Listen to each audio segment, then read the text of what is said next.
Don Quixote is often mistaken for a comedy, but it is one of the most unsettling books ever written. Because beneath the humor lies a disturbing question. What happens when meaning collapses and imagination becomes the only refuge left?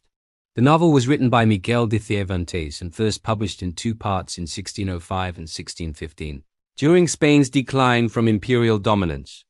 Cervantes himself lived a life marked by failure, debt, imprisonment, and physical suffering.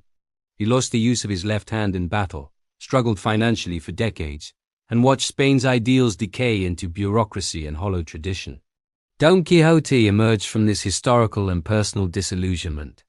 At the center of the novel is an aging man who consumes so many tales of chivalry that he begins to see the world through them. He does not simply believe in knights and honor. He needs them. Reality as it exists is no longer bearable. And so he reshapes it. Windmills become giants, inns become castles. Peasant girls become noble ladies. Not because he's ignorant, but because the world offers him nothing else worth believing in. This is where the book becomes psychologically dangerous.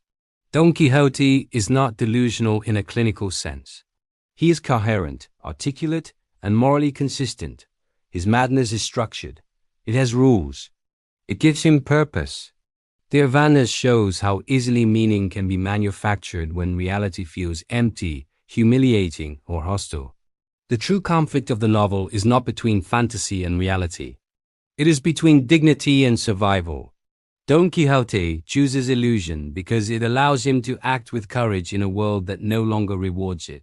His servant Sancho Panza represents the opposite strategy, practical, grounded, and cynical.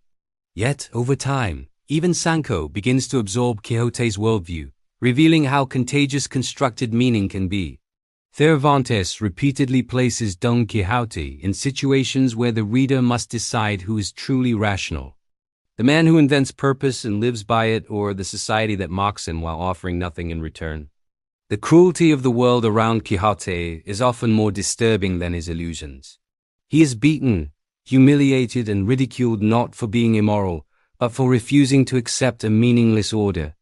By the end of the novel, Don Quixote regains his sanity. He renounces his fantasies, and only then does he die. Cervantes delivers a brutal implication that sanity, in a broken world, may be incompatible with life itself. Meaning can sustain a person longer than truth. This is why Don Quixote has endured for centuries.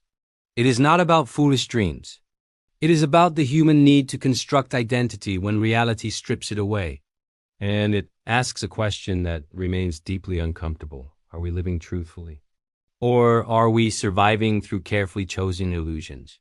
If this kind of analysis resonates with you, like the video, subscribe to the channel, and continue with the next exploration.